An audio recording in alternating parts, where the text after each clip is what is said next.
Hello everyone, आज मैं आपको एक्सप्लेन करूंगी हमारी ऑनगोइंग ड्रामा स्वीट टीथ का पार्ट 4। अगर आपने इस ड्रामा के बाकी पार्ट्स नहीं देखे हैं तो नीचे डिस्क्रिप्शन बॉक्स और कमेंट सेक्शन में लिंक दिया हुआ है ताकि आपको इस ड्रामे की स्टोरी समझने में कोई परेशानी ना हो। तो चलिए ड्रामे की एक्सप्लेनेशन स्टार्ट करते हैं। पार्ट 4 की शुरुआत में हम देखते हैं कि ज़ेंगली और डॉक्टर जिंग होटल पहुंचते हैं और फिर जिंग कहता है कि मैं मेडिकल सेंटर जा रहा हूँ, जिस पर ज़ेंगली कहती है कि वो तो यहाँ से काफ़ी दूर और अपोजिट डायरेक्शन में है।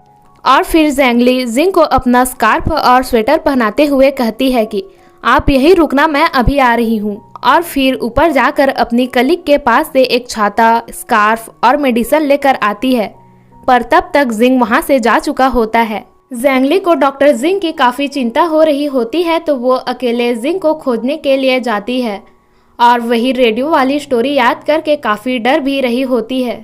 तभी पीछे से जिंग आके उसे टच करता है, पर ज़ेंगली और भी ज़्यादा डर जाती है और फिर कहती है दूर हटो, मुझसे दूर हटो, प्लीज़ मेरे पास मत आओ। और फिर काफ़ी डर जाती है, पर जिंग कहता है अरे ये मैं हूँ डॉक्टर जिंग। तो ज़ेंगली कहती है आपने तो मुझे डरा ही दिया, अभी तो मुझे हार्ट अटैक ही आ जाता। जिंग ज़ेंगली से पूछता है तुम यहाँ क्या कर रही हो? तो ज़ेंगली कहती है मैं आपको ढूंढ रही थी क्योंकि आपने मेरी इतनी मदद की है और इसीलिए मुझे आपकी काफ़ी चिंता हो रही थी। तो जिंग उसे कहता है तुम इतनी दूर ये सारी चीज़ें मुझे देने के लिए आई थी? और फिर कहता है तुम अकेले मत जाओ, तुम्हारे होटल में एक आध रूम तो खाली ही होगा। और फिर ज़ेंगली के साथ जाने लगता है। दोनों बात करते हुए होटल पहुंचते हैं, जहां उन्हें पता चलता है कि होटल में तो एक भी रूम खाली नहीं है।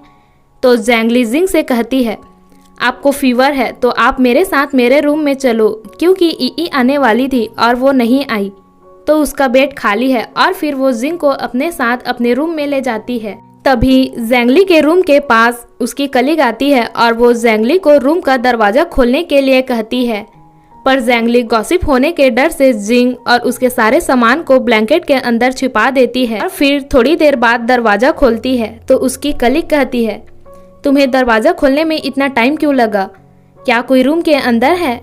और इधर उधर देखने लगती है, पर ज़ेंगली मना करते हुए उसे रूम से बाहर जाने के लिए कहती है, पर उसकी कलीग उस पर शक कर रही होती है और वहाँ से नहीं जा रही होती।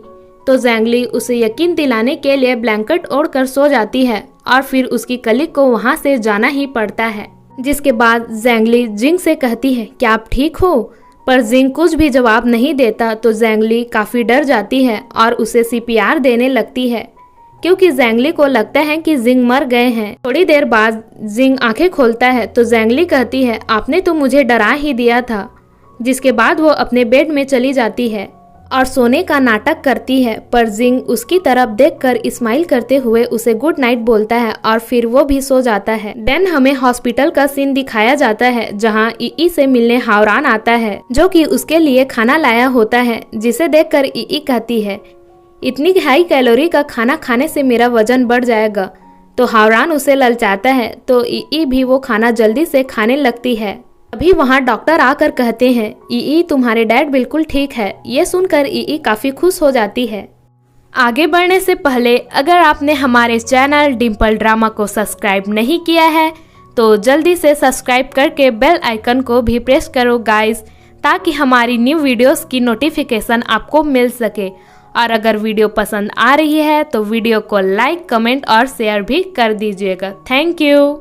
अगले दिन ज़ेंगली सो के उठती है और जिंग को सोते हुए देखने लगती है और फिर कहती है यार ये कितना हैंडसम है। और फिर अपने मन में कहती है मैं उसे इस तरह से देख ही क्यों रही हूँ। अगले सीन में हम देखते हैं कि चेन अपना ट्रीटमेंट करवाने वुइन के पास आता है, पर वुइन अपने कलीग से चेन का ट्रीटमेंट करने के लिए कहती है, पर चेन बहाना बनाते हुए कहता है प्लीज़ आप मेरा ट्रीटमेंट करो ना, जिसके लिए वो साफ मना कर देती है। होटल में ज़ेंगली पार्टी से जिंग को देने के लिए कुछ अंडे चुरा रही होती है।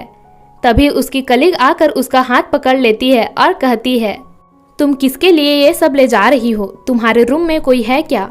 पर ज़ेंगली उसे चकमा देकर वहाँ से भाग जाती है। तभी उसे एक बच्चे की चिल्लाने की आवाज़ आती है, ज़ैंगली वहां पर जाती है तो वहां देखती है कि एक बच्चा गिरकर बुरी तरह से उसका मुंह इंजर्ड हो चुका है। इसके बाद वो डॉक्टर जिंग को बुलाने जाती है। डॉक्टर जिंग उस बच्चे का इलाज करता है और इलाज सक्सेसफुल होता है। के बाद ज़ैंगली के सभी स्टाफ मेंबर को लगता है कि डॉक्टर जिंग ज़ैंगली का बॉयफ्रेंड है और फिर ज़ैंगली अपने मोबाइल में देखती है कि उसके सारे स्टाफ मेंबर्स उसके और जिंग के बारे में ही बात कर रहे हैं।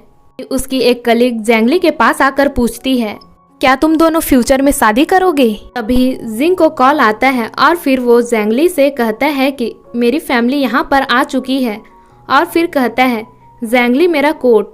पर ज़ैंगली कुछ भी समझ नहीं रही होती। उसकी कलीग कहती है कि डॉक्टर जिंग का कोट तुम्हारे कमरे में है ना? और फिर सभी को पता चल जाता है कि जिंग और ज़ैंगली कल रात एक ही रूम में थे। जिंग और ज़ैंगली उन्हें समझाते हैं कि आप जैसा सोच रहे हो वैसा कुछ भी नहीं है, पर वो लोग उनकी एक नहीं सुनते हैं। वही अगले सीन में ई टेम्पल जाने के लिए टिकट लाइन में लगी होती है। हाँ, उसकी बारी आने पर उसे पता चलता है कि वो सिर्फ कैश पेमेंट ही लेते हैं और ई के पास कैश नहीं होते। के बाद उसके पीछे वाला लड़का ई के टिकट के भी पैसे दे देता है, जिसे देखकर ई पहले बार में ही उस लड़के के ऊपर फिदा हो जाती है और फिर टेम्पल जाकर अपने ज़ैंगली और वुइन के लिए प्रे करती है और फिर कहती है प्लीज़ गॉड इस बार मुझे एक अच्छा सा बॉयफ्रेंड दे देना। जिसके बाद ई जाने लगती है, पर ई का बैच वही गिर जाता है। तो वही टिकट लाइन वाला लड़का उसे उसका बैच देने आता है, जिसे दोबारा अपने सामने देखकर गॉड से मन में कहती है आपने मेरी विश इतनी जल्दी सुन ली। फिर इसी के साथ पार्ट 4 की एंडिंग हो जाती है। आई होप गाइस आपको मेरी एक्सप्लेनेशन पसंद आई होगी, तो please like the video, comment भी कर देना और चैनल को सब्सक्राइब करना मत भूलना। मिलते हैं इस ड्रामे के अगले पार्ट में। Thank you for watching.